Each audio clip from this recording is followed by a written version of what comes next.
Nilinaw naman ni PCO Secretary Martin Andanar na hindi pa formal na iniimbitahan ng Duterte administration ang United Nations Rapporteur on Human Rights na bumisita sa Pilipinas. Ito upang imbestigahan ang manay paglabag sa karapatang pantao. Muling iginiit naman ni Andanar ang kahalagahan ng ginagawang kampanya ng pamahalaan laban sa ipinagbabawal na gamot. Anya, alam ng Administrasyong Duterte ang lawak ng problema ng bansa sa ilegal na droga.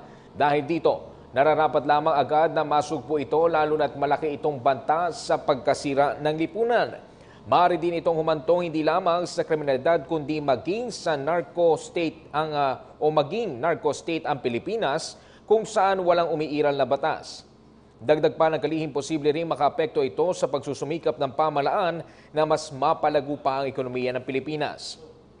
Gayunman, tiniyak naman ito na bukas at handa pa ring makinig ang pamahalaan sa anumang sasabihin ng UN, ngunit dapat ay handa rin ang mga ito na makinig sa mga sasabihin ng Pilipinas bilang pagrespeto sa soberenya ng bansa.